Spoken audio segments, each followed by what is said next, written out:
Okay, finally you guys are seeing my Fishfinder video. There's been a lot of talk about it, and honestly I've shot it 5 times, I've edited it 5 times, and I didn't like any of them. The message is just getting too muddled, so I'm trying to break it down, and we break it down to the simplest terms. So I want this to be a beginner video because that's the biggest hump you get over. A lot of the fine-tuning ends up being personal preference, but there's like a couple basic things you can do that will dramatically make your fish finder work better for you, especially if you're brand new to kayak fishing and you don't know much about fish finders. Like, let's say you haven't come from the boat world, where those guys might know a little bit more about fish finders and how they work. And this is our single biggest tool that's going to help us get us on fish, are these fish finders, and we all love them, and we all have different levels of them, but I'm going to go over the real basics, the super basics. And it boils down to 2 main concepts: slow and low. And what I mean by that is that you want to turn down your settings on your scroll rate. You want to slow that down. You want to slow down your ping rate, or they'll call it scroll rate on some of them. You want to slow that down because kayaks are moving slower, and that's a speed related thing. So by slowing that down, it's going to give you a more realistic picture, and I'm going to give you an example of that here in just a second. Okay, so the best way I can figure out to show everyone how ping rate works is just a little simple cut out pieces of paper. So here's your fish that you're seeing on your fish finder. That's your fish right there that you're picking out in your fish finder. So if you go over that fish with your fish finder set, like for example I have mine set at 2 and I'm going 2 miles an hour for my ping rate. I got it set at 2 and I'm going 2 miles an hour. Each one of these is representing a ping of the fish. Boom, there's 1 ping, there's 2 pings, there's 3 pings, there's the last one, 4 pings, and he looks mostly like that fish up there, so we know what he looks like. We have a good idea. So this is what happens when your ping rate is set too high and you're getting multiple returns off that single fish.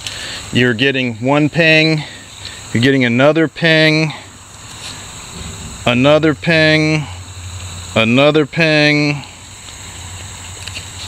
And this would be a representative of having it twice as high, so only set to 4, and mine goes all the way up to 10. Looks a little bit different, doesn't it? Looks a lot longer. It will stretch out your image. If your ping rate is set too high or too fast, it's going to pick up the fish and it's going to stretch that fish out. So that's why you want to turn down your ping rate, and this is the best example I could come up with for you guys. Because we're moving slower again, it's going to give you a little bit more realistic picture of how the image of the fish, because the image isn't going to be soaking up as much sonar signal. Boats, when we get these fish finders, they're designed for boats, and most boats are going like 10-15 miles an hour, so the basic settings are set for that. And those are the 2 basic things you want to do. Other than that, you want to turn off all your auto settings. Anything that says auto noise reduction, auto this, auto that, turn all that stuff to manual and leave it at manual, except your depth. Leave that at automatic. That's at least how I like mine set up. I normally don't pick a depth, but I do like that one option at automatic. All the other stuff I turn off, because I feel like it kind of messes with the picture a little bit, and I can't get a consistent picture. And that's what we're shooting for. We're shooting for a consistent picture that you'll always be able to read and know what you're looking at by looking at it.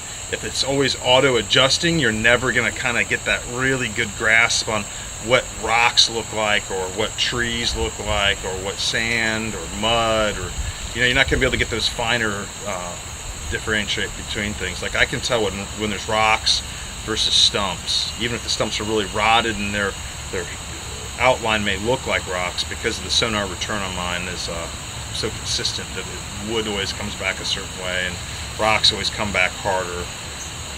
So here we have what your fish finder looks like once you got it set up right. The black arrow there is denoting some white bass chasing some shad with the red arrow onto them on the right.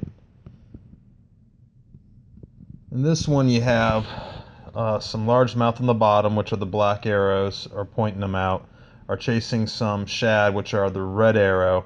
Notice how the largemouth are schooling the shad up into a ball. Here you have some hybrids chasing some shad. Again, the shad are on the right and the red arrow, and the hybrids are the black arrow.